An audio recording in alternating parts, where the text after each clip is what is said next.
My wife decided to celebrate her birthday at home and invited the whole family. During the toast, my wife's father shouted, "It's time to tell the truth. My daughter deserves a real man, not this imposter." Another man entered from the garden, holding a flower bouquet and a ring. My wife smiled, and so did I. What a curious surprise, father-in-law. But mine will surprise you even more. Everyone turned when I opened what I was carrying. You know how some husbands dread their wife's birthday because they have to find the perfect gift? Yeah, well, I apparently decided to take that concept and turn it into a full-blown hostage situation by hosting the entire party at our house. Let me tell you, there's a special kind of stupidity in thinking, how bad could it be? When your wife is the kind of woman who considers a small gathering anything under the population of Rhode Island. Tessa had said she wanted something intimate, which in her dictionary meant 70 people, 3 photographers, a bartender, a jazz band, and her cousin's friend, who claimed to be an influencer, but mainly just took selfies with food she didn't pay for. The morning of the party, I woke up to what sounded like a construction crew in our living room. Balloons, floral arches, a custom ice sculpture shaped like the letter T. I didn't even know that was possible. The decorator barked orders like she was leading an army. "Mr. Garner, please move the couch," she snapped, like I was an unpaid intern in my own house. I moved it, because marriage teaches you that sometimes survival is about picking your battles and not dying on the hill of, "That's my couch." Meanwhile, Tessa was upstairs in a silk robe, sipping champagne, acting like she was being interviewed for Vogue. "Baby, can you make sure the cake arrives before 4? She called down the stairs. "Yes, Your Majesty," I muttered, pulling at my collar as I unpacked plates. She was on FaceTime with her mother, Margie, who had opinions on everything from the lighting to how Miles should have worn contacts because glasses make him look tired. Yeah, I look tired because I've been working all week and setting up your daughter's vanity festival, ma'am. But sure, let's blame the glasses. By noon, I was sweating through my t-shirt, still inflating balloons like some kind of desperate clown for hire. The caterers arrived with trays of canapes that looked like appetizers for ants. "These are bite-sized," the chef explained proudly. "Yeah," I said, "if the bites belong to toddlers." He didn't laugh. I didn't care. I was already regretting my life choices. Around 3, Tessa floated downstairs in her gold sequin dress, the kind of outfit that makes everyone else in the room feel underdressed and poor. "What do you think?" she asked, spinning dramatically. "You look incredible," I said, because even though we were rocky, I wasn't suicidal. She smiled that practice smile of hers, the one she used for social media posts and tax audits, and said, "Let's make tonight perfect, okay?" That word, perfect, hung in the air like a bad omen. By 5, the doorbell started ringing like the world's most annoying alarm clock. Guests poured in, all air kisses and backhanded compliments. "Oh, Miles, this is lovely," said one of Tessa's cousins, scanning the room like an appraiser. "Did you hire someone, or did you actually do this yourself?" I smiled. Just me. A husband's love and a Home Depot card can do wonders. She chuckled awkwardly and walked away, probably to judge the floral arrangements. Tessa's dad, Mr. Darnell, strutted in wearing a white linen suit like he'd just returned from closing a billion-dollar deal, or a drug bust. He gave me that firm handshake that said, "I still don't think you're good enough for my daughter." Behind him was Margie, looking like she'd been born annoyed. "You should smile more," she said immediately. "You look tired." There it was again. I grinned. By 6 p.m., our house didn't look like a home anymore, and it looked like the after party of the Grammys sponsored by Judgment and Bad Intentions. Every square inch screamed money. But not my money, no. This was the fake it till you break it kind of display my wife and her family thrived on. The scent of overpriced candles mixed with champagne and the faint aroma of emotional exhaustion. Jazz floated through the air, classy enough to disguise the passive aggression brewing in every corner. I stood near the kitchen island, trying to look like a man in control, but really, I was just a glorified bartender in my own damn house. Guests kept arriving like the party had an open bar, which to my eternal regret, it did. My father-in-law, Mr. Darnell, strutted around the living room like he owned the place, giving political handshake smiles to anyone with a pulse. The man had that vibe of someone who still bragged about playing varsity football in 1987, even though his knees now made popping sounds every time he sat down. He clinked his glass like some self-appointed Toastmaster general, already enjoying the spotlight. "This is what success looks like," he said, spreading his arms wide, conveniently ignoring the fact that I paid for everything he was showing off. Tessa, in her gold-sequined dress, floated through the crowd like she was auditioning for a fragrance commercial. Soft smile, twirl, hair flip, fake laugh. She kissed cheeks and hugged people she hated, while I replenished ice buckets like a man who didn't exist. "You're doing great, sweetie," she said once, walking by me like I was the hired help. And honestly, I might as well have been. Her mom, Margie, held court near the couch, surrounded by women clutching mimosas like emotional support animals. I overheard her say, loud enough for half the block to hear, "Well, Tessa married down for love, bless her heart." My jaw clenched so hard, I swear my molars filed for divorce. I caught Eli's eye across the room. He'd already raided the shrimp platter and was now nursing a drink like he owned shares in the bar. He walked over, smirking. "Man, they treat you like the help." "Yeah," I said, keeping my voice even, "but the help's about to flip the script." He grinned, knowing that tone in my voice meant something was brewing. "Just say the word. I'll pull the fire alarm." I laughed under my breath. "Not yet. Let them enjoy their evening." It's about to get memorable. The house buzzed with fake laughter and the kind of conversations that made you wish for sudden, selective deafness. Everyone was complimenting Tessa like she'd just discovered electricity. "You look radiant. You're glowing. What's your secret?" As if her secret wasn't Sephora, an inherited entitlement. I stood in the corner with my drink, watching the performance. Every marriage has moments when you realize the person you're with is a stranger wearing your spouse's face. That was me, standing there, watching my wife, realizing I didn't recognize the person she'd become. She used to be fun, goofy, human. Now she was polished, robotic, always on brand. Then there was her dad again, doing his rounds like a politician desperate for donations. He had that look, the one people get before they drop something dramatic. His phone buzzed every few minutes, and each time, he'd smirk at the screen like he was texting the plot twist of my life. I told myself to chill, but my gut whispered, "Brace yourself." Around 6:45, the caterer approached me, asking if I wanted the appetizers refilled. "Sure," I said, because apparently I was still the logistics department. "Oh, and the guests are asking for more champagne," she added. "Of course they are," I muttered. I went to grab another crate from the back room when I heard someone behind me say, "Miles, can I get a whiskey neat?" It was Tessa's cousin Jared, the kind of guy who still called women chicks and thought crypto made him an economist. "Bars self-serve," I said flatly, walking away. He chuckled. "Damn, touchy tonight." "Nah," I said over my shoulder, and just allergic to freeloaders. I passed by the living room again, where Margie was laughing too loud, probably at her own joke, while Mr. Darnell was chatting up a cluster of people about legacy and class.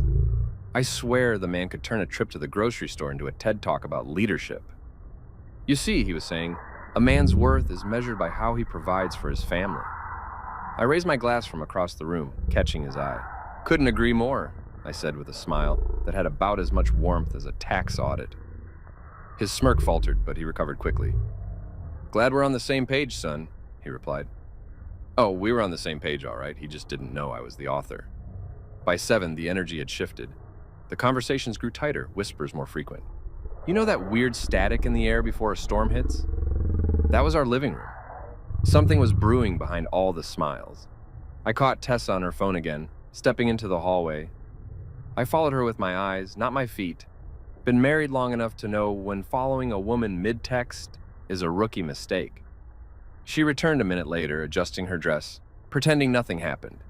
But that smirk, God, that smirk, was the same one she wore when she told me, "I'm just having dinner with coworkers." Eli came back over, munching on something that was probably meant to be decorative. "You good?" he asked quietly. "Define good," I said. "You look like you're one jazz solo away from throwing someone through a window." "Tempting," I said, "but not tonight. Tonight's her show." He raised an eyebrow. "You're way too calm. Should I be worried?" "Probably." The doorbell rang again, and in walked Ryan, the tall, smug coworker I'd clocked earlier. Perfect hair, designer suit. and that overconfident swagger of a man who moisturizes twice a day and calls himself an alpha. I didn't even need to ask who he was there for. The way Tessa's eyes lit up when she saw him said it all. She excused herself from a conversation and glided toward him like gravity itself had shifted. They hugged. Too long, too close. I looked around the room. No one else seemed to notice, or maybe they just didn't care. Margie clapped her hands like she'd just spotted a rare species. "Ryan! Oh, you made it," she squealed, hugging him too. "Of course," he said smoothly, flashing a smile that could melt ice. Wouldn't miss it for the world. I took a slow sip of my drink and fighting the urge to pour it over his head. Mr. Darnell, watching from his spot by the bar, looked oddly satisfied. He and Ryan exchanged a nod that didn't sit right with me. My stomach tightened. Something was definitely up. Then, as if the universe wanted to rub salt in it, one of Tessa's friends grabbed a mic and announced, "Everyone, let's get ready for the birthday toast." The jazz faded into a low hum. People gathered around the dining table, glasses filled, smiles plastered. Tessa stood beside me holding her champagne flute, looking like she'd just won an award. "You okay?" she whispered, sensing my tension. "Peachy," I said. "Just curious how many people it takes to celebrate your existence." She gave me that warning look. "Don't ruin this, Miles." "Wouldn't dream of it," I said, raising my glass. And that's when I noticed her father again. He was standing behind the crowd, phone in hand, eyes gleaming like he was about to announce a plot twist. The man was vibrating with smug energy. I didn't know what he was planning, but I knew it wasn't good. He kept checking his phone, then looking toward the back door, as if waiting for someone. My heart started pounding. Not fear, just that instinct you get when the chessboard's about to change. "Everything okay?" Eli whispered beside me. "Yeah," I said, eyes fixed on Mr. Darnell. "I think the show's about to start." And I was right, because while everyone thought this night was about champagne, birthday wishes, and fake love, I could feel it in my bones. Something was about to explode. But little did they know, I had already started planning the sequel. You ever been in one of those moments where everything slows down and you know something bad's about to happen, but you can't stop it because you're too busy pretending everything's fine? Yeah, that was me. Standing in a room full of people holding champagne glasses, wearing my best fake smile, while my gut screamed like an air raid siren. The lights dimmed just enough to make the crowd look softer, but not enough to hide their judgmental faces. Tessa was beside me, gleaming in her gold dress like she'd been dipped in self-confidence and narcissism. The jazz band quieted, the chatter died down, and for about 2 seconds, everything felt calm. Then I opened my mouth. "Ladies and gentlemen," I started, trying to sound charming, "thank you all for coming to celebrate my wife's birthday. To my beautiful, brilliant..." I didn't get to finish, because that's when her father decided he was auditioning for family drama, The Musical. He slammed his hand on the table so hard the glasses rattled. "It's time to tell the truth," he bellowed. Everyone froze like mannequins in shock. Even the saxophonist stopped mid-note, the poor guy holding his instrument like it had personally offended him. I blinked, half expecting someone to laugh. But no, this old man was dead serious. "Excuse me?" I asked, still half smiling, because I genuinely thought he might have had too much champagne. "My daughter deserves a real man, not this imposter," he declared, pointing at me like I was Satan himself. The crowd gasped, because of course they did. Everyone loves a live scandal more than dessert. I chuckled awkwardly. "Imposter? Sir, I'm pretty sure my driver's license says it's me." Nervous laughter from the crowd. I was hoping that would diffuse the situation. Nope. And then the back door opened. Now, if this were a movie, this is where you'd hear that dramatic dun-dun-dun sound effect. A man walked in from the garden. Perfect hair, smug grin, bouquet in one hand, ring box in the other. I swear, I almost laughed out loud because this was so cliche it could have been a reality TV proposal. The guy had that face that screamed, "I use whitening strips and call women baby girl." He was wearing a suit so shiny it could have blinded an astronaut. "Meet Ryan," Mr. Darnell announced proudly, like he'd just pulled a rabbit out of a hat. "A man who actually earns 7 figures." The jazz band didn't know what to do, so they just stood there, frozen like background extras in a movie scene that suddenly changed genres. The guests gasped again, Honestly, if gasping were an Olympic sport, this family would win gold. Tessa looked stunned for half a second, then smiled. Not the embarrassed, oh no kind of smile, but the yes, I was hoping this would happen kind. Her eyes lit up like she'd just won a new car on The Price is Right. I stared at Ryan, then at her father, then at Tessa. And for a brief, glorious moment, I considered that maybe this was all a weird prank. Like, maybe Ashton Kutcher was about to pop out yelling, "You've been punked!" But nope. This was real life, and I was standing in the middle of my own living room, watching another man walk in with flowers and a damn engagement ring. Ryan stepped forward confidently. The kind of guy who's been told, "You're so different," by enough women to start believing his own hype. He looked at me like I was a doormat. He'd just wiped his shoes on. "Sorry, man," he said casually, "but some things are meant to happen." Oh, he had lines. I laughed, not because it was funny, but because I was seconds away from either punching him or winning an Oscar for Best Husband in a psychological thriller. I leaned against the table, keeping my tone calm. "You rehearsed that, didn't you?" He blinked. "What?" "The line," I said, nodding. "You definitely practiced that in the mirror." A few people snickered.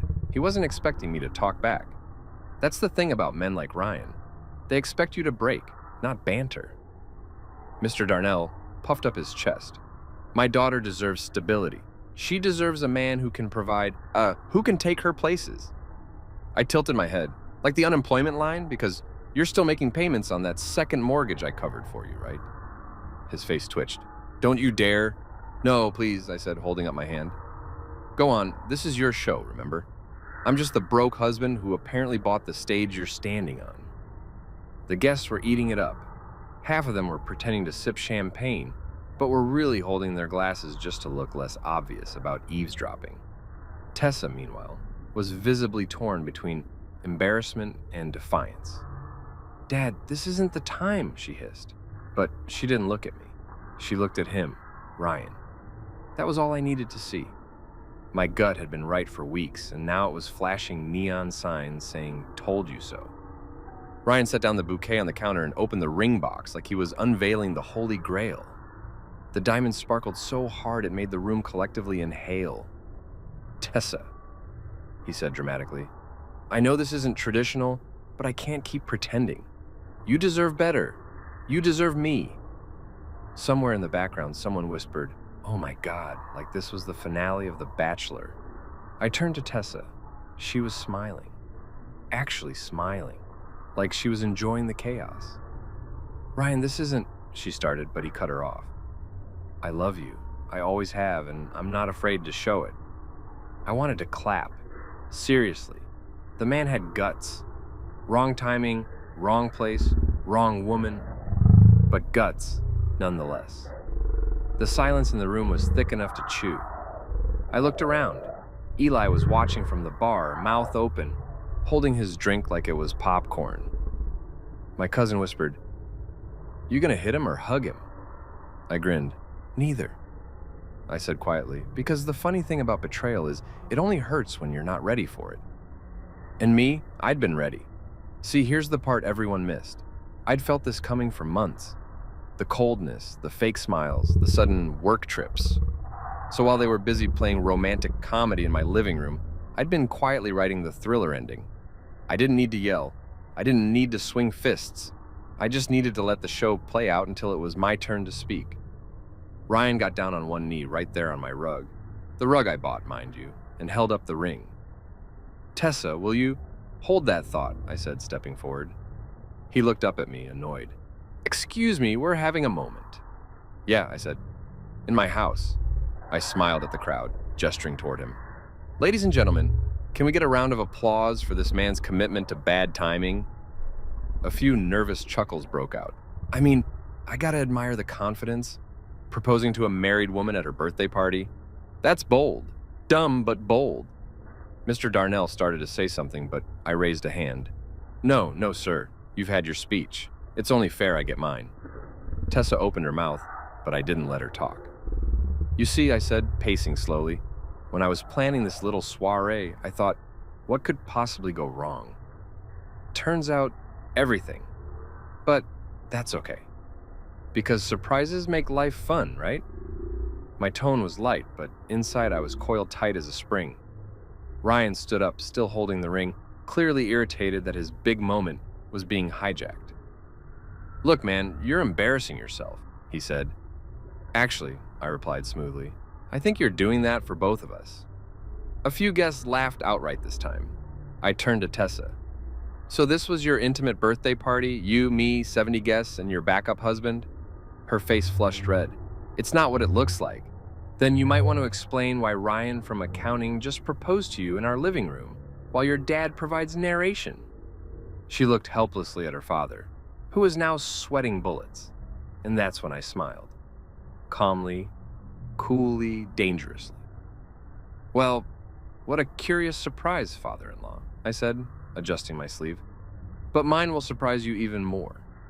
The crowd murmured. Even Ryan looked uneasy now. He didn't know it, but I had already started pulling the strings. See, while they were all focused on the drama, I was already mentally flipping through the receipts, literally and figuratively. I didn't raise my voice, didn't break character, I just smiled like the man who knew the plot twist no one saw coming. The truth was simple, this wasn't their stage anymore, and it was mine. So when people tell me later that I handled it like a pro, I tell them this: no, I handled it like a man who finally realized he was surrounded by actors and decided to steal the damn show. There's this moment right before a thunderstorm when the air feels heavy, like the sky is holding its breath. That's exactly how it felt, standing there in my own living room, while Ryan, the human hair gel, got down on one knee with a ring, proposing to my married wife in front of 70 witnesses and a jazz band that had clearly stopped caring about their hourly rate. I could see people whispering, recording, and clutching their champagne like it was popcorn at a live drama. And me? I just stood there, oddly calm, like I'd been expecting the universe to pull this stunt, and was honestly impressed by the creativity. Maybe because I'd seen it coming for months. Maybe because when you've been humiliated long enough, shock starts taking weekends off. But mostly because I'd been preparing for this exact scene, just not with the ending they expected. See, I'm not the kind of man who starts swinging or shouting. That's too easy. I prefer chess over checkers. And these clowns didn't even realize they were already standing on my board. Ryan was mid-sentence, his fake sincerity oozing out like bad cologne. "Tessa, I know this is unorthodox, but my love for you..." "Yeah, it's definitely unorthodox," I interrupted deadpan. A few people snorted, which earned them daggers from Margie, my ever-judgmental mother-in-law, who had her hand over her chest like she'd just witnessed a crime scene. Her husband, Mr. Darnell, was standing tall and puffed up, trying to look dignified, though his face was doing that thing where arrogance meets constipation. "Miles," he said loudly, "this doesn't concern you anymore." I turned to him slowly, like a teacher about to correct a particularly stupid student. "Oh, it does," I said. "See, that's my wife you're auctioning off like she's a limited edition stock option. And this is my house. So technically, it's my business. And my real estate." His smirk faltered, just a little. He didn't know how right I was. I looked at Tessa. Her eyes darted between me and Ryan like a ping pong ball. "Babe, please don't make this worse," she whispered, her voice shaking slightly. "Oh, I wouldn't dream of it," I said softly. "Worse implies it was good to begin with." That earned a laugh from Eli, who was watching from the bar with his phone recording like he'd just been gifted a front row seat to karma. The energy in the room was shifting. People were whispering now, some rooting for me, some for the scandal. Either way, I had an audience. And I do love an audience. Now, I hadn't planned for this exact moment. No sane person plans for their wife to be proposed to at her own birthday party. But I'd been making my quiet moves long before tonight. I'd started noticing Tessa's coworker texts around 6 months ago. Around the same time, she started sleeping with her phone face down and calling me babe in that overly nice tone people use when they're guilty. Most men would have gone straight for confrontation, not me. I went for documentation. I'm a software developer by trade. Logic, systems, patterns, and patience are my bread and butter. And if marriage teaches you anything, it's that sometimes patience is the best weapon. So while she thought I was losing myself in late-night coding sessions, I was actually getting my ducks in a row. Quietly. Thoroughly. I sold my software company around the same time, a little tech startup that Tessa always mocked because it wasn't a real business. She wanted me to be the kind of guy who wore designer suits and bragged about deals over brunch. Instead, I preferred hoodies and building products that actually worked. Jokes on her. The not real business sold for 7 figures. And because I knew her family, I didn't announce it. I kept it quiet, tucked away in a new holding company under my name, Reed Holdings LLC. Sound fancy, right? It should. Because that LLC didn't just hold my new accounts. It held this house, the house she kept calling ours in front of people, but mine whenever she was mad. Yeah, funny thing about property titles, they're not based on vibes. It wasn't just the house either. Her parents' home, the one in Cascade Heights, they'd refinanced it 3 years ago to fund her mom's luxury boutique that somehow never broke even. Guess who co-signed the refinance because they trusted family? Yours truly. Guess whose name is quietly sitting on that lien? Also, yours truly. I'm petty like that, but with a degree. So yeah, as Ryan was kneeling there, ring trembling, and Tessa looked like a deer caught between love and a good lighting angle, I felt peaceful. My heart wasn't racing, my hands weren't shaking. If anything, I was almost amused. These people were about to realize they'd been performing on my stage the whole time, and the curtain was about to drop. Hard. Ryan looked up at me, clearly annoyed that I wasn't playing the role of humiliated husband. Dude, do you mind? This is kind of an important moment. I tilted my head. Yeah, I can see that. Just wondering, did you bring a U-Haul with that ring, or were you planning to move into my house empty-handed? Murmurs spread through the crowd like wildfire. Mr. Darnell stepped forward. His voice raised. You're being disrespectful. You invited a man to propose to my wife in my living room, and I'm the one being disrespectful, I said. Damn, sir, the math ain't mathing, Tessa finally snapped. Stop it, Miles. You're embarrassing me. I turned to her slowly, lowering my voice so only she could hear. Tessa, sweetheart, if you're embarrassed now, you might want to take a seat for what's coming next. That shut her up, and I swear even Ryan's smirk twitched. I looked around at the crowd, friends, coworkers, family, and people who'd treated me like I was furniture for years. You all came here tonight to celebrate Tessa, right? I said loudly.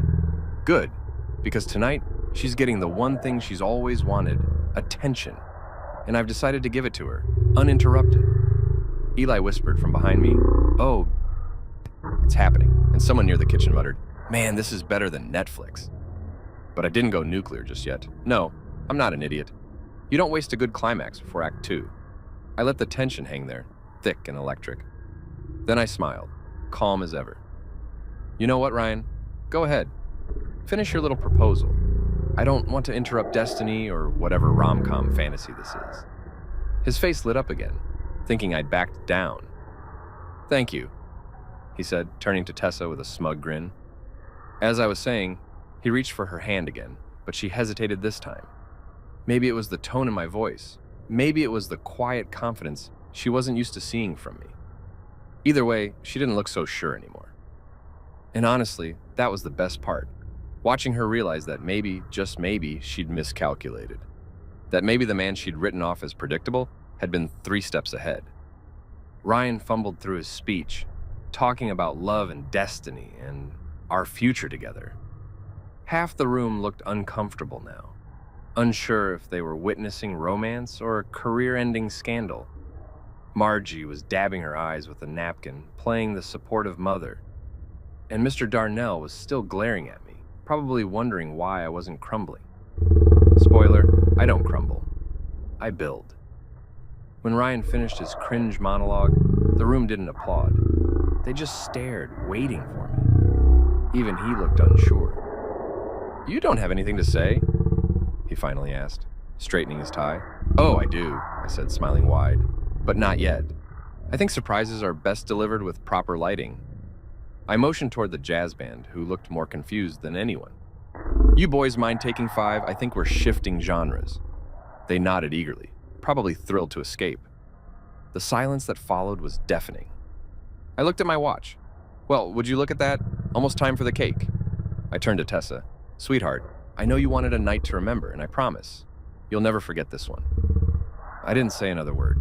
I didn't have to, because sometimes silence isn't weakness. It's the drumbeat before the explosion. And as I walked over to the corner of the room, picked up the briefcase I'd placed there earlier, and set it on the table with a quiet click, I saw Mr. Darnell's smirk fade completely. He recognized that briefcase. He'd seen it once before, at the meeting where I helped restructure his debt.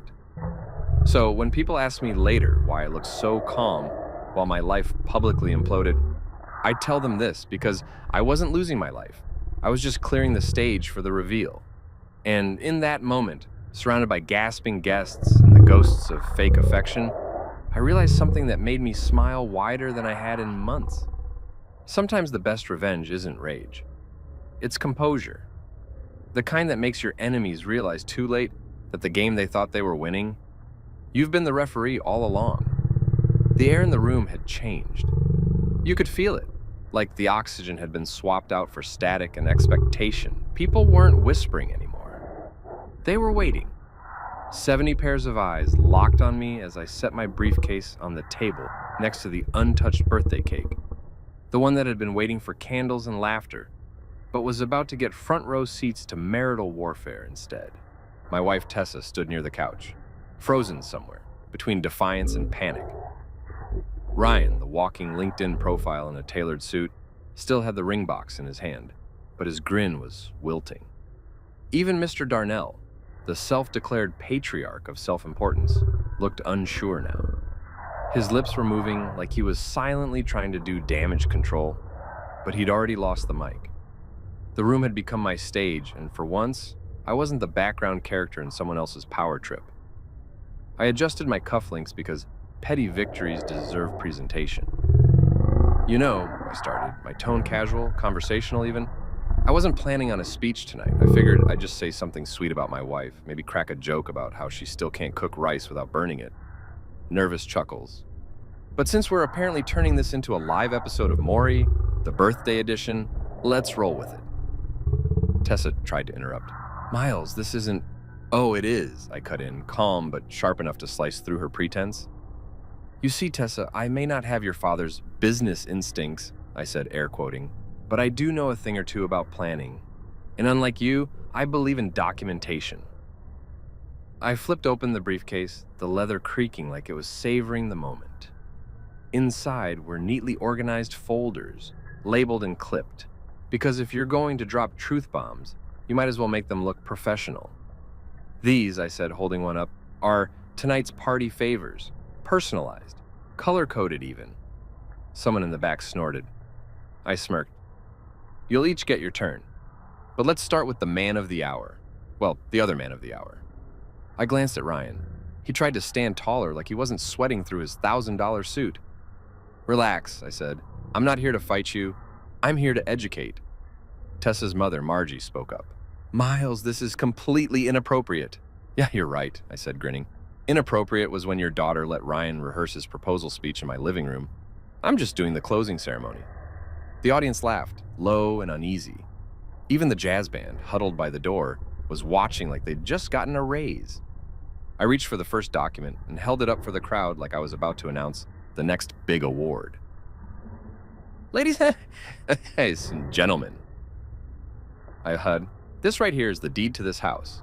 You know, the one Tessa's parents like to call our family home. Bought 3 years ago.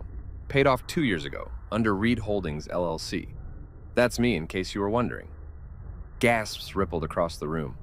People pulled out phones because in 2025, no one believes a good scandal unless they record it in 4K. I looked straight at Mr. Darnell, who was starting to lose his signature smugness. Sir, I said politely, you've spent years reminding me that your daughter married down. So I thought it'd be fair for everyone here to know that you're currently living in a home that's technically mine too, since your Cascade Heights property is registered under the same holding company. He turned pale. That's impossible, he barked. Oh, I agree, I said smoothly. It should be impossible. But when you needed an investor to save your house from foreclosure 3 years ago, who do you think your daughter begged for help? Spoiler alert, it wasn't Ryan.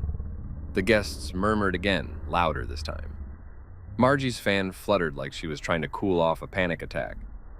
Tessa looked like someone had hit pause on her brain. You had no right, she began, but I raised a finger. Correction, I had every right. It was my money, my signature, and my company. I even paid for your mother's boutique relaunch last year. How's that going, by the way? I heard the only thing selling there is your dignity. Someone near the fireplace coughed to hide a laugh. Ryan looked like he wanted to disappear, but I wasn't done. Now, I know this looks like I'm grandstanding, I continued, but this isn't revenge, it's education. Because apparently, some people in this room have been under the impression that I'm just a soft, naive, broke husband. And while I do enjoy a good underdog story, I thought it was time we updated the narrative. I picked up another folder. Tessa, you remember that joint account you drained last month for your Miami work trip? Funny thing, those hotel receipts didn't match your company's itinerary, but don't worry, sweetheart, I kept the receipts for your peace of mind. I held up a statement. The Ritz-Carlton, Miami, Ocean View Suite, room service for 2. And oh, look at this, champagne charged to the room at 11:42 p.m. Must have been one hell of a team meeting. The room went silent. Someone whispered, "Oh, damn," under their breath. Tessa's face went red, then white. "You're making a scene," she hissed. "I am making clarity," I replied. "You made the scene the moment you brought your side project to your birthday party." I turned to Ryan, whose smile had fully evaporated. "You know what's crazy, man? You really could have had her. All you had to do was wait another month. But you got greedy. What the hell is that supposed to mean?" he snapped. "Oh, just that she signed a prenup 3 years ago," I said lightly. "And since I kept impeccable records, she gets, let's see, here it is, absolutely nothing if she's caught cheating. So thanks for fast-tracking the paperwork, champ." The guests exploded, some gasping, some laughing. A few recording like this was courtroom drama on HBO. Eli, bless his chaotic soul, raised his glass. "To Ryan," he called out, "the fastest fiancé to lose both a girl and a house in under 10 minutes. The room erupted into uncomfortable giggles. Mr. Darnell stepped forward, his face crimson. "You think this little performance changes anything? You're finished in this family." "Sir," I said, smiling, "you can't fire me from a family I didn't apply to join. But I'll tell you what, you might want to check your email tomorrow morning. Your accountant will explain why your boutique's lease renewal bounced." Turns out, the landlord decided not to renew contracts with businesses tied to unethical practices. And guess what? I own that property too. Margie's hand flew to her chest. "You wouldn't dare." "Margie," I said sweetly, "you're confusing me with your daughter. I don't dare, I do." The silence that followed could have been bottled and sold as awkward tension. Tessa finally found her voice. "Miles, please, stop this." There was something almost human in her tone now. Fear, desperation, maybe regret. I almost felt bad, almost. But then, I remembered the late-night texts, the fake business trips, the way she'd looked at Ryan tonight like he was the prize and I was the placeholder. And suddenly, I didn't feel bad at all. I closed the briefcase with a soft click and looked around the room. You know, I wasn't going to say any of this. I was just going to let you all enjoy your night, eat cake, pretend we're some picture-perfect family. But since someone decided to turn my living room into a soap opera audition, I figured, why not give you all the director's cut? Ryan finally found his courage, or stupidity, hard to tell which, and said, "You're just bitter because she doesn't love you." I laughed. "You're right, Ryan, she doesn't. And I stopped loving her the minute she started treating my kindness like weakness." But see, that's the beauty of letting people underestimate you. They never see the trap until it's already shut. I walked them toward the kitchen where the cake still sat untouched, picked up the knife, and cut myself a slice. "Now," I said, voice calm again, "who's ready for dessert? Because I promise, the real sweet stuff's coming next." The crowd didn't move, frozen between disbelief and admiration. Mr. Darnell looked like he wanted to faint, but couldn't afford the drama. Tessa just stood there, eyes glassy, mascara trembling on the edge of collapse. Ryan muttered something about lawyers under his breath and backed toward the door. I licked frosting off the knife and smiled. "Good idea, man, you're gonna need one." And with that, I turned back to the guests, half horrified, half entertained, and gave them a small bow. "Ladies and gentlemen, thank you for coming to Tessa's birthday bash. Hope you all enjoyed the live entertainment. Don't forget to grab a truth bomb on your way out." Somewhere in the back, Eli started clapping. Then a few others joined. And for the first time that night, I wasn't the one standing in someone else's shadow. I was the storm they didn't see coming. And damn, it felt good to let it rain. There's a certain kind of silence that doesn't feel peaceful. It feels surgical, like the air's been stripped of sound, waiting for the cut. That's what I felt, standing there in my living room. watching 70 overdressed guests and one underdressed conscience stare at me like I just live-streamed the apocalypse. My wife's face, my soon-to-be ex-wife's face, was drained of color, frozen in that awful mix of shock and calculation. The kind of look you see on poker players who suddenly realize the chips aren't theirs. Ryan, still clutching that damn bouquet, looked like an actor who'd forgotten his line mid-performance. His smile twitched like a dying neon sign. And her father? He was blinking at the floor, probably trying to process how the man he'd mocked for years had just publicly audited his pride. I should have felt angry. I should have felt broken. But what I actually felt was free. The kind of free you don't even realize you've been missing until the cage door falls off. I took a slow sip of champagne, her father's imported brand, of course, and said, calm as ever, anyone else want to confess something before we move on to dessert? The room stayed dead quiet, like the collective oxygen had packed its things and left. Margie finally broke the silence, clutching her pearls like she was auditioning for a soap opera. You're cruel, she hissed. You've humiliated your wife, our family, yourself. I set my glass down gently. Ma'am, with all due respect, humiliation's kind of a family tradition here. I just upgraded the presentation. That earned a few muffled laughs from the younger cousins in the back, the ones who'd been forced to attend out of obligation, but were now witnessing the best live entertainment since the Super Bowl halftime show. Then I turned to Ryan, who looked like he was about to faint or flee. Maybe both. You good, buddy? You look pale. Not used to standing under real light? He swallowed. Man, you didn't have to drag everyone into this. I raised an eyebrow. Didn't have to? You proposed to my wife at her birthday party. In my house, using flowers I bought. I think dragging everyone into it was already on your agenda, Mr. Smooth Jazz. A few guests actually snorted. Someone whispered, damn, he's not wrong. And I swear, even the caterer had stopped pretending to check trays. Tessa finally found her voice again. Miles, please, enough. We can talk privately. Privately. I cut in. No, sweetheart. You turned my home into a stage. You don't get privacy after selling tickets. She clenched her fists. You're enjoying this.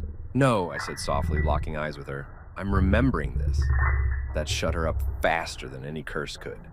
I reached back into the briefcase, flipping through the stack, until I found another folder.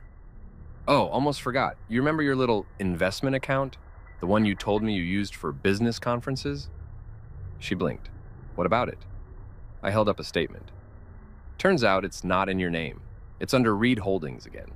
Meaning every spa trip and hotel seminar you charged went through my cards.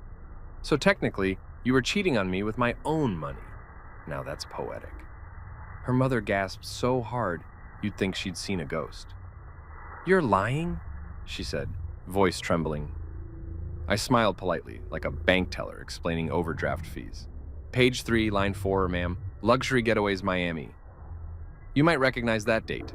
It's the same weekend your daughter claimed she was mentoring new interns. Unless the intern's name was Ryan, and the mentorship involved champagne and room service for 2. That was the breaking point. A low buzz of whispers spread through the guests. Phones were out. Screens were recording. For once, the truth was trending. Ryan dropped the bouquet onto the floor. It hit the tile with a soft thud, like the final punctuation mark to his humiliation. I swear, the sound was beautiful. Tessa's voice cracked. You've planned this. No, miss, I said simply. Prepared for this. You planned the betrayal. I just decided to RSVP. Then came the best part. The look. That split second when she realized she wasn't just caught, she was cornered. The same woman who'd once rolled her eyes at my late nights and called me too predictable now stood blinking in a reality I'd engineered. What do you want from me? She asked, voice quivering. Nothing, I said, my tone so calm it scared even me. Absolutely nothing. 'Cause for the first time in years, I don't owe you anything. Not money, not love, not silence. Her father finally spoke, voice cracking like dry wood. You'll regret this, boy. You've made enemies tonight. I turned to him, smiling. No, sir. I made boundaries. He tried to glare, but you could see it. The doubt, the fear. The man who'd spent a decade treating me like the help now realized He might actually need me to keep his house from foreclosure. I set the papers down on the table next to the cake knife. You know, I said, I almost canceled this party. Something told me it was going to go sideways, but I'm glad I didn't. Turns out this was the closure I didn't know I needed. The crowd was still silent, but not the same silence as before. This one was charged, half awe, half disbelief. Someone finally clapped, then another, and suddenly I had applause. Genuine, awkward applause, but still. A few guests even raised their glasses like I'd just given a TED Talk on self-respect. I bowed slightly. Thank you, thank you. Be sure to tip your caterers. They worked hard. Tessa's mascara was streaking now, but she wasn't crying for me. She was crying for herself. The image, the control, the story she'd built. The perfect couple facade had cracked, and the people she cared about most, the ones who lived off perception, had seen the truth unfiltered. Margie tried to guide her toward the stairs, but I stopped them with a single word. Wait. I reached into the briefcase one last time and pulled out a small brown envelope. I almost forgot the birthday gift. I held it out to Tessa. She hesitated, then took it with trembling fingers. What is it? She whispered. Proof of freedom, I said. She opened it. Divorce papers.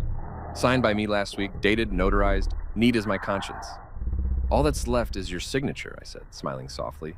Happy birthday. The crowd collectively gasped again. Seriously, they could have formed a choir at this point. She stared at the papers like they were poison. You already? Yep, I said. See, when someone stops speaking to you from love, you learn to speak to them from logic. And logic says it's better to end a game you can't win. Ryan finally muttered, "This is insane," and started toward the door. Yeah, I said. Go ahead and leave, Romeo. The audience has seen enough of your season. I picked up my champagne again, savoring the silence. You know, I said to no one in particular, there's something liberating about being the villain in someone else's story. You stop performing, you stop apologizing. You just live. Margie hissed something about shame, but her voice barely registered. Everyone's attention was still on Tessa, this woman who had walked into the evening expecting admiration and left with consequences. She didn't speak. She didn't need to. The silence she left behind said it all. As the crowd began to disperse, I could hear the whispers. Did you know he owned everything? He played them all. Damn, that was legendary. The jazz band quietly packed up, and one of them even gave me a thumbs up on the way out. The caterer approached timidly. Mr. Garner, what do we do with the cake? I smiled. Cut it. Serve it. We've already had enough drama. Let's at least have dessert. When the last guest left, I stood alone in the wreckage of glitter, wine glasses, and shattered illusions. The house was quiet again. Peaceful, even. I looked at the cake, triple-layer red velvet with cream cheese frosting. Perfect, untouched. Just like everything else I'd built for a woman who only ever wanted the spotlight, not the substance. So I grabbed a fork, sat on the couch, and ate directly from the cake plate. The first bite was sweet. The second was freedom. By the third, I was laughing. Not out of joy, not out of madness, but out of the sheer absurdity of it all. Because in that silence, broken only by the sound of my fork scraping frosting, I realized something I hadn't felt in years. Peace. Not the kind that comes from forgiveness or closure, but the kind that comes from finally, unapologetically choosing yourself. And damn, it tasted good. There's a special kind of quiet that happens after a war, the type where everyone's still alive, but nobody wants to make the first sound. That was the air I woke up to the next morning. You know that eerie stillness when you open your eyes and your brain's like, was that all a dream? Yeah, well, spoiler, it wasn't. The house looked like the aftermath of a corporate scandal. Empty wine glasses, wilted flowers, and one deflated balloon with "Happy Birthday, Queen" barely hanging on to life. I stepped over it, grabbed some coffee, and stood in the living room, where just 12 hours earlier, my entire marriage had been disassembled in front of an audience. It was poetic, really. For years, Tessa had loved putting on a show. She just didn't expect me to give it an ending. I took a sip of coffee and smiled to myself. Not one of those Evil mastermind smiles, more like the tired grin of a guy who finally canceled a subscription he'd been guilt-tripped into keeping. The silence felt good, almost cleansing. But I wasn't done yet. Because if life was going to throw me humiliation as a party theme, I was going to return the favor with fireworks. By noon, Tessa was back. I heard the front door open, the click of her heels on the tile. "Miles," she called out softly. Her tone dipped in that fake sweetness she used when she wanted something. I didn't answer. Let her wander. Let her feel small in the house she thought she ruled. She found me sitting at the dining table, laptop open, typing away. Her makeup was gone, her hair undone, and her pride had apparently been left wherever Ryan dropped it last night. "Can we talk?" she asked. "Sure," I said without looking up. "Do you want to talk before or after you sign the papers?" She flinched. "Miles, please don't do this. Last night was..." "Honest?" I finished for her. "Yeah, I know. It's rare for you, so I made sure to record the moment." She rolled her eyes. "You humiliated me." "Correction," I said, finally meeting her gaze. "You humiliated yourself. I just brought a PowerPoint." She sat across from me, folding her arms. "You think this makes you look powerful?" "No," I said, closing the laptop. "It makes me look done. There's a difference." I pulled an envelope from my briefcase, the same one from the night before, and slid it across the table. "You said you wanted a birthday surprise, so here it is." She stared at it suspiciously. "What is it this time? Another receipt?" "Nope," I said. Divorce papers, signed, dated, filed." Her jaw tightened. "You already filed?" "Last week," I said. "You were busy in Miami with your coworker, remember? Figured I'd use that time productively." She stared at the envelope like it was radioactive. "You're just gonna throw away everything we built?" I laughed. "Everything I built, you mean? The house, the accounts, the car, hell, even the dog prefers me. What exactly are you bringing to the table besides drama and a maxed-out Amex?" Her lips trembled for a second, and for a brief, fleeting moment, I almost felt sorry for her, almost. But then she said it, those 5 words that extinguished any remaining mercy I might have had. "You'll regret this someday." I leaned back in my chair, taking a long sip of coffee before replying. "You're right," I said calmly. "I'll regret not doing it sooner." She stood abruptly, snatching up the envelope. "You can't just end things like this." "I already did," I said, nodding toward the door. "And by the way, you might want to start looking for a new place. The house is officially part of the Reed family trust now. Charitable, not marital. So technically, you're trespassing." Her eyes widened. "You what?" I smiled. "Yeah, the house, the cars, and the accounts. They're all in the trust now. In 30 days, ownership transfers to the foundation I set up. It's dedicated to helping single fathers rebuild their lives after toxic marriages. Thought I'd honor the cause properly." She blinked like I'd just spoken another language. "You can't be serious." "Oh, I'm dead serious," I said. "You see, I realized last night, money's great, but peace? That's priceless. And I've been bankrupt in peace for years." She started pacing, muttering something about lawyers, but I was already a step ahead. "Don't waste your time calling your dad," I said. "He's still trying to figure out how to make his next mortgage payment. Turns out, yelling at your son-in-law isn't great for business when your son-in-law owns your loan." Her expression twisted into something between fury and disbelief. "You're cruel."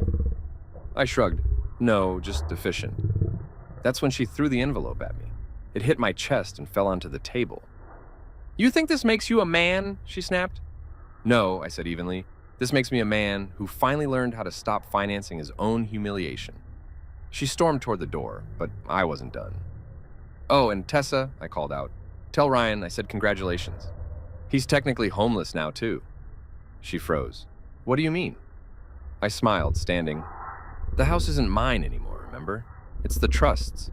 Which means when the deed transfers next month, all guests, including freeloading boyfriends, will have 30 days to vacate. So unless he wants to share the guest room at your parents' place, he might want to start budgeting." Her face was priceless.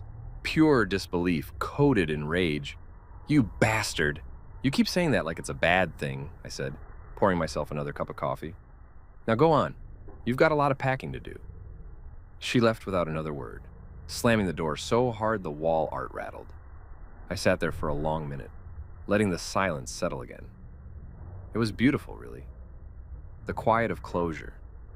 The kind of peace that doesn't come easy, but hits deep when it finally does. That night I called Eli. "You alive?" he said the second he picked up. "Barely," I replied. "You made the news, man," he said, laughing. "Someone uploaded a clip of last night. The caption says, 'When the husband brings receipts.' It's got like 100,000 views already." I laughed so hard I nearly choked. "You're kidding." "Nope, bro, you're a legend. Half the comments are calling you King Miles." "King Miles," I repeated, chuckling. "Well, I've been called worse." After we hung up, I stepped out onto the patio, staring at the city lights. It was funny. After years of chasing approval from people who never thought I was enough, I finally stopped caring, and suddenly I felt more than enough. I thought about the last 10 years of my marriage, the dinners where she scrolled through her phone, the vacations where she called them work trips, the way her family looked at me like I was the plus one at my own life. And yet here I was, still standing, still smiling, with a full cup of coffee and zero apologies. The next day, I called my lawyer to finalize the property trust paperwork. "Are you sure you don't want to keep the house in your name?" he asked. "Positive," I said. "I don't need reminders of a past I already buried." "Fair enough," he said. "You're doing good work, though. The foundation's going to help a lot of guys." "That's the plan," I said. "Let something good come out of the wreckage." That evening, I met Eli for dinner. He raised a glass to me. "To freedom," he said. "To peace," I corrected. "Freedom's loud. Peace is quiet." He grinned. "Still poetic, huh?" "Nah," I said, smiling. "Just finally sober." When I got home that night, I found one last message waiting for me, an email from Tessa.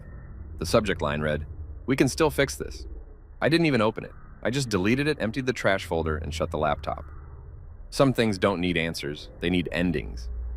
So I poured myself a drink, turned on some old blues, and leaned back on the couch. For the first time in years, my chest didn't feel heavy. No anxiety, no resentment, just clarity. The kind that only comes when you realize the greatest gift you can ever give yourself isn't revenge or validation, it's peace of mind. And mine, finally, was untouchable. You ever wake up and realize the drama you survived last night is now trending in group chats? Yeah, that was me, sipping my coffee on a peaceful Saturday morning, scrolling through my phone like a man who just discovered he'd accidentally gone viral. Apparently, someone at the party, probably one of Tessa's influencer cousins with too much time and too little self-awareness, had uploaded a video of the birthday meltdown. The caption? "When the husband brings receipts." It had hit over 500,000 views overnight.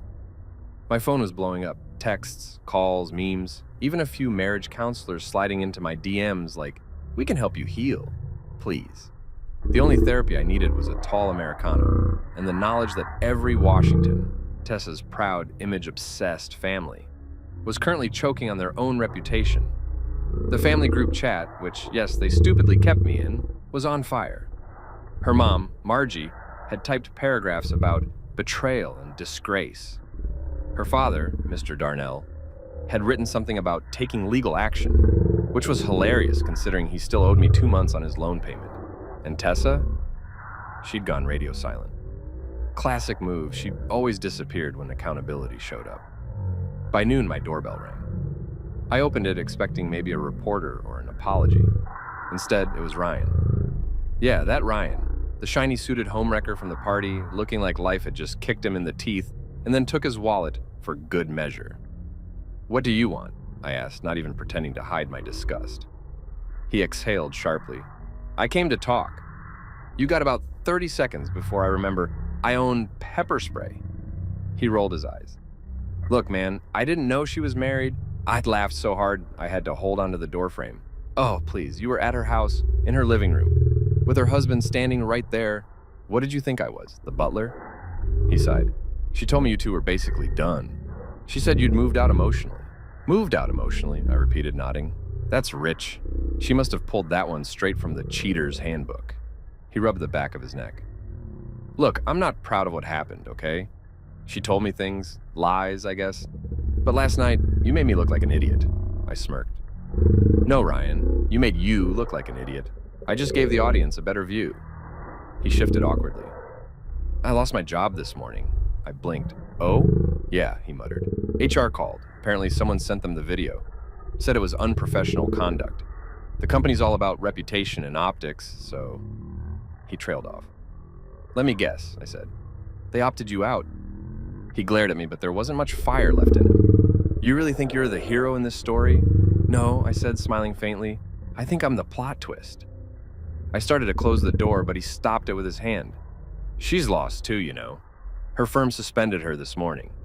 I raised an eyebrow. For what? Being too fabulous? For lying about a client relationship, he said, grimacing.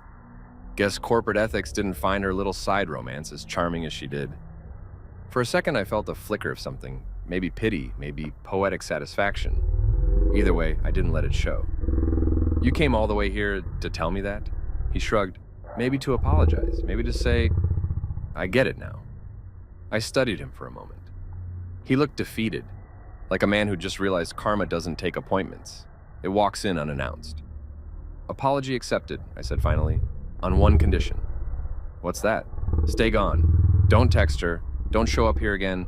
Don't turn this into another sob story. You're not the victim, Ryan. You're just a subplot that ended early. He nodded slowly. Fair enough.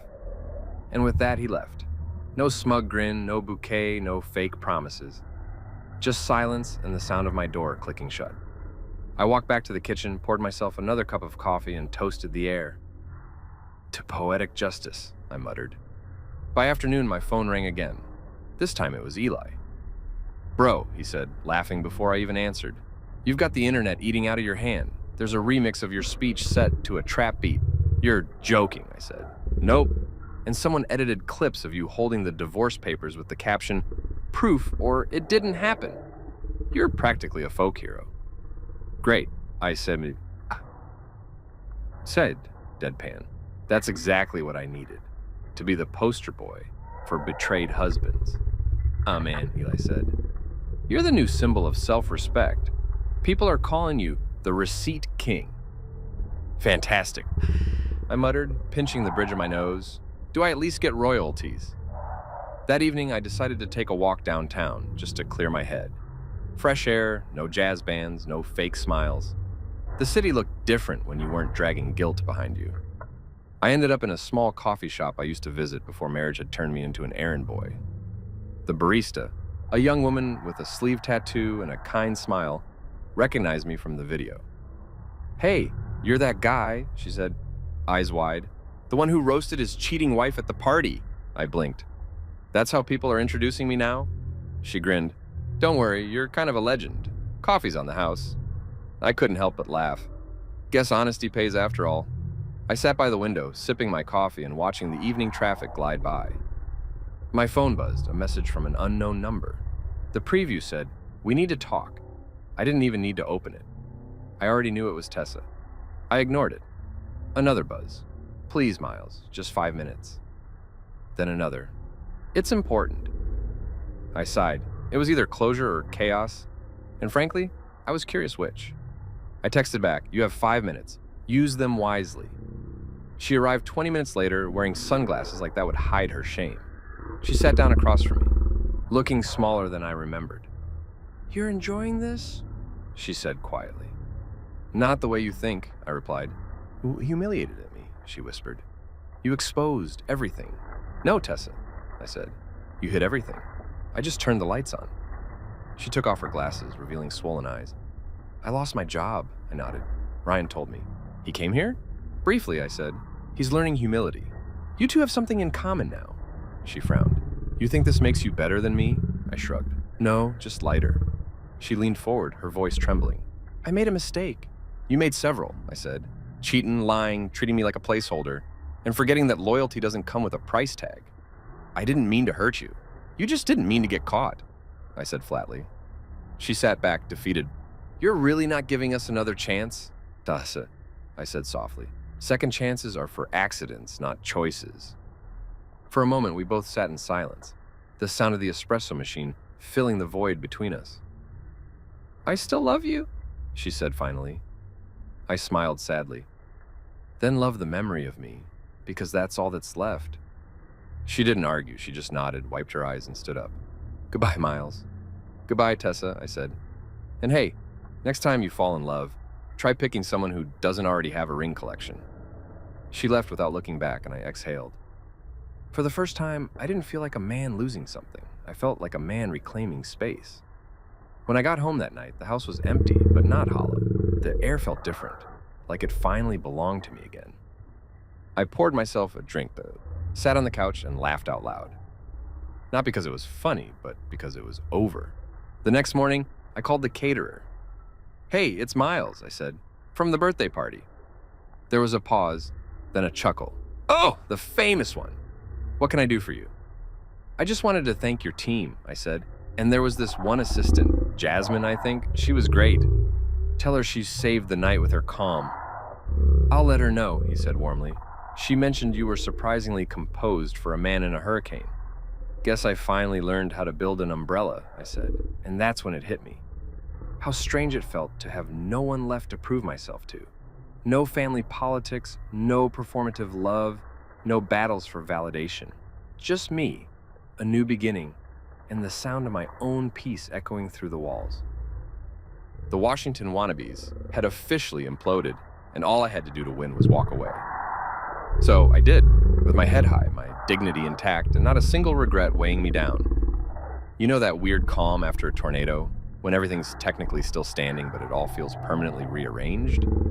That's what the weeks after the birthday massacre, as Eli called it, felt like. On the outside, things looked normal again. Coffee brewing at sunrise, inbox full of work emails, city noises humming in the distance. But inside, something had shifted in me. I wasn't angry anymore. I wasn't sad either. I was something better, clear. It was like someone had finally wiped the fog off the glass I'd been looking through for years, and suddenly, every red flag, every insult disguised as a joke, every "you're overreacting" replayed in my head with perfect clarity. I could finally see what I'd been living through, a slow bleed of self-worth dressed up as love. The divorce finalized 6 weeks later. Tessa didn't contest it. Her lawyers tried to bluff, but apparently they'd seen the evidence folder and decided mercy was the better strategy. She left with her designer shoes, her empty apologies, and a car I didn't even like. The house officially transferred into the charitable trust, the same one I'd named the Second Wind Foundation. Its mission? To help men, especially fathers, rebuild their lives after messy divorces, financial wipeouts, or family manipulation. Call it poetic, call it petty, call it whatever you want. It was purpose. And for the first time in years, I had plenty of it. Meanwhile, the Washington clan's empire of self-importance was crumbling faster than a sugar cookie and hot tea. Word spread about Mr. Darnell's financial difficulties, thanks to a few timely leaks from sources I may or may not have encouraged. Margie's boutique, the luxury lifestyle store she bragged about like it was Chanel, closed its doors 2 weeks later. Her farewell Instagram post read, "Stepping back to focus on family and self-growth," which roughly translates to "the creditors found me." I won't lie, I laughed, out loud, twice. Tessa tried to keep her image polished for a while. She posted filtered selfies with captions like, "Sometimes endings are just disguised beginnings." But social media's got a short attention span, and people moved on faster than she expected. Her comments turned from "Stay strong, queen," to "Girl, weren't you the one from that video?" Faster than you could say "algorithm." Eventually, she went offline. Guess she had learned that public sympathy doesn't pay rent. As for me, I rebuilt quietly. Went back to coding, started a new app project.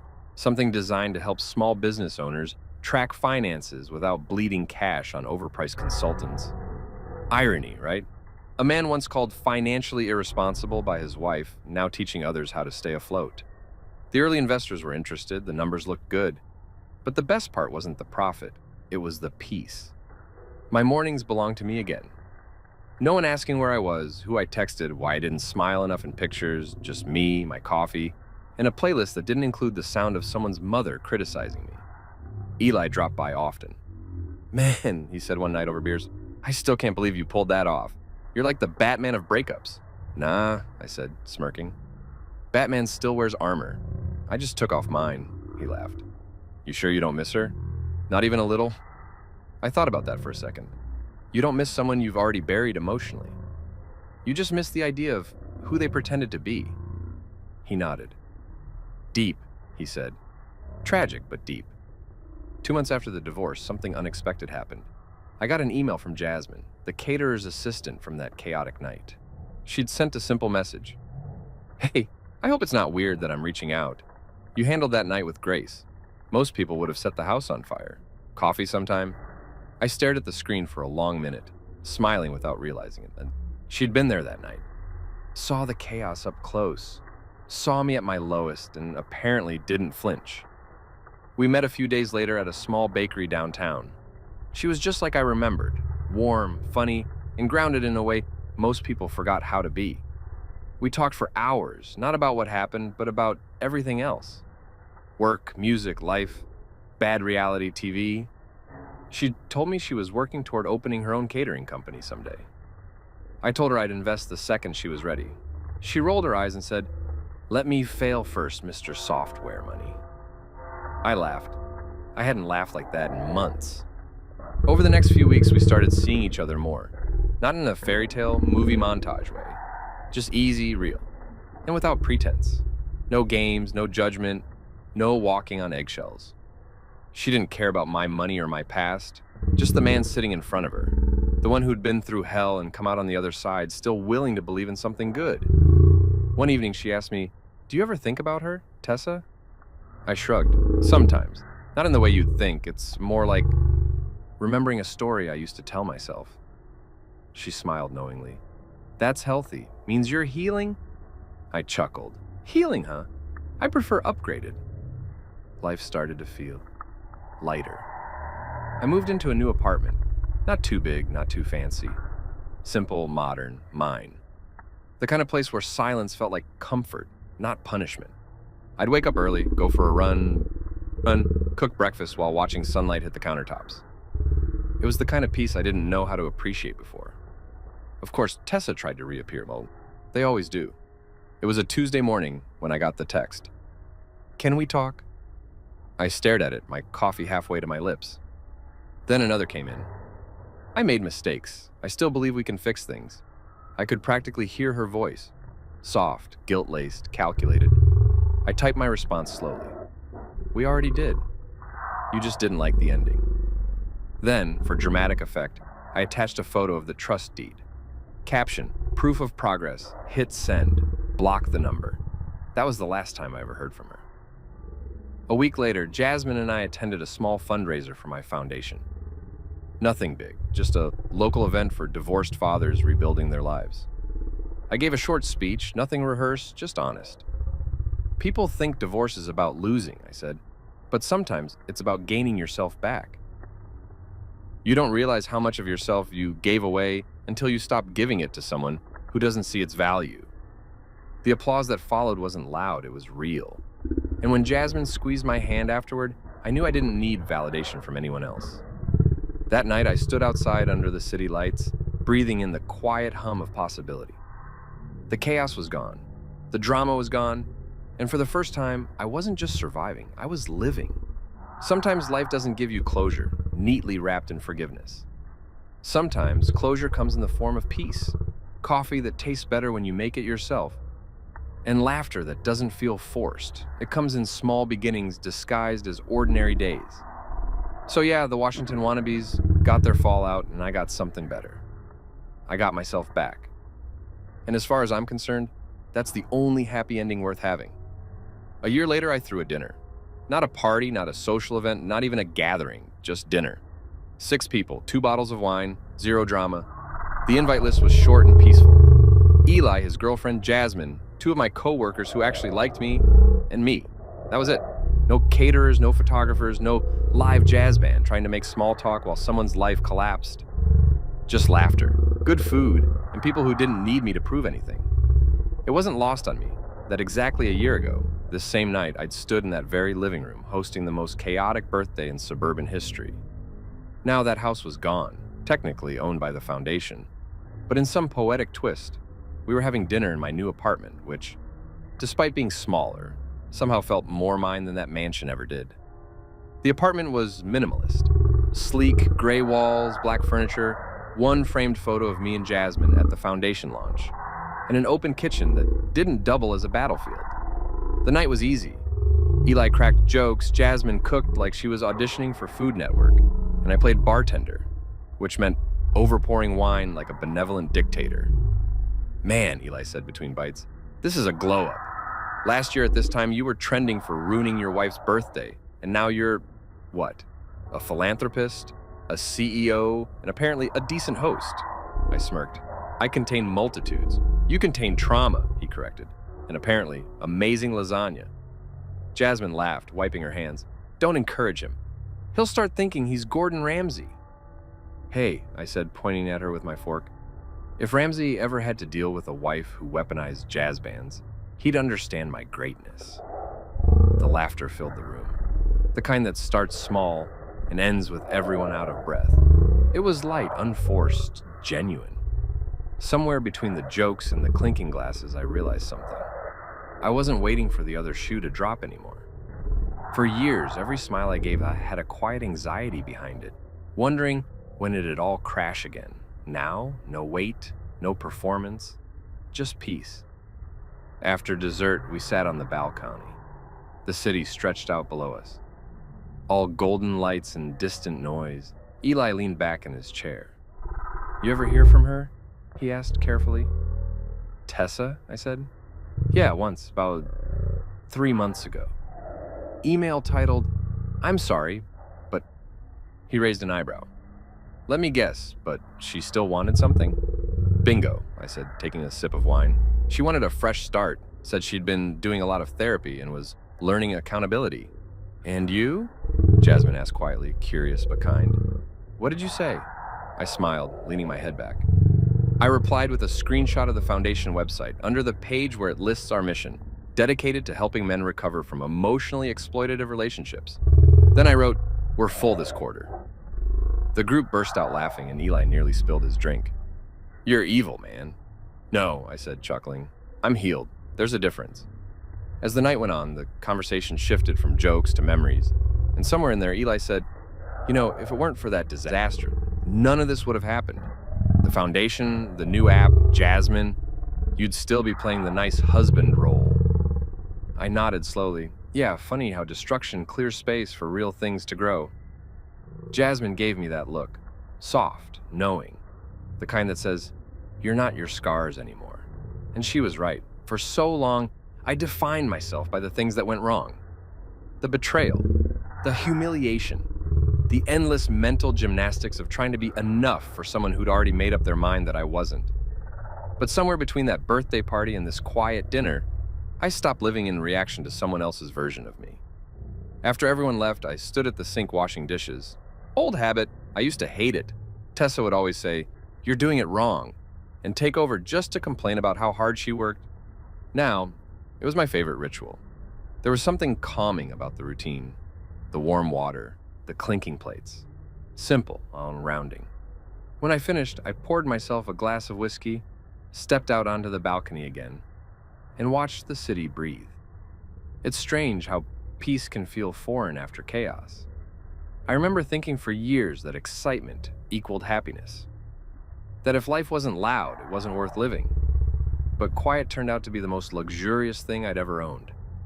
I checked my phone, no messages, no demands, no emotional booby traps, just notifications from the foundation's social media. A few thank you messages from single dads we'd helped. One wrote, you gave me hope when my world burned down. Thank you. That hit me harder than I expected. Because it reminded me that sometimes the pain you survive becomes someone else's survival guide. I'd made peace with the past, but that didn't mean I erased it. I kept one reminder tucked in my desk drawer, a single photo from that infamous birthday. Me, in a suit, standing slightly in the background while Tessa smiled at the camera, oblivious that her whole performance was about to implode. I didn't keep it for nostalgia. I kept it as proof. Proof that I could stand in the middle of chaos and not lose myself again. Proof that the man in that picture, though tired and naive, was strong enough to walk through fire and come out with humor intact. A few weeks later, the foundation hosted its first major fundraising gala. Nothing fancy, just a modest event at a downtown venue. I gave another speech, more confident this time, more me. They say revenge is sweet, I told the crowd, but honestly, kanin. Peace tastes better. You can't post peace on Instagram. You can't flex it at brunch. But you can feel it every morning when you wake up without dread. That's success. The applause was warm, but what got me was the look Jasmine gave me from the audience. Like she saw not the man who'd been broken, but the man who'd rebuilt himself. After the event, one of the guests approached me, a middle-aged guy, recently divorced. "I saw your video," he said. "That birthday thing. You handled it with dignity." I laughed. Dignity might be a stretch, but thanks. He shook his head. "No, man. You turned pain into purpose. Not everyone can do that." I smiled. Guess we all find our punchlines eventually. Later that night, Jasmine and I took a walk through the quiet city streets. "You ever think about what would have happened if none of it blew up?" she asked. "All the time," I said. "I'd probably still be apologizing for things I didn't do, still paying for peace I'd never get. Sometimes the explosion is the only way out." She nodded. "Still, you're lucky. Not everyone gets a second chance." I looked at her, my voice low but certain. "I didn't get a second chance, Jasmine. I built one." We walked in silence for a while after that, her hand brushing mine, the night air cool but gentle. And as we passed a couple arguing outside a restaurant, voices sharp, full of that same old pride and poison, I smiled faintly. Once upon a time, that was me, trying to win a war that only existed because I refused to leave the battlefield. Now, I just kept walking. A few months later, I got word through a mutual friend that Tessa had moved out of state. Rumor was she'd tried to start over, some consulting gig in Dallas, but it didn't last. I didn't feel joy or pity, just nothing. Which honestly was the best feeling of all. Because indifference isn't coldness, it's closure wearing sunglasses. On the 1-year anniversary of the infamous party, I found myself at the same bakery where I'd first met Jasmine. The same corner table, the same coffee order. Only this time, she was across from me, scrolling through her tablet, showing me mock-ups of her catering company's website. "You think Jasmine and Cody sounds too simple?" she asked. "No, I said. "It sounds real. You don't need fancy when you've got substance." She smiled. "You know, that should be your motto." "Please," I said. "I retired from slogans after happy birthday, my queen." We both laughed so hard the barista gave us a look. That night, back home, I opened a fresh journal and wrote one line. The best revenge is not living well. It's living without explanation. Then I closed it, poured another drink, and leaned back in my chair, the city humming beneath my window. People always talk about closure like it's at some final moment where everything clicks. Truth is, closure's not an event. It's a series of quiet choices. It's deleting the messages you'll never get answers from. It's laughing again without checking who's watching. It's saying no without guilt. It's realizing that sometimes you win simply by not participating in their chaos anymore.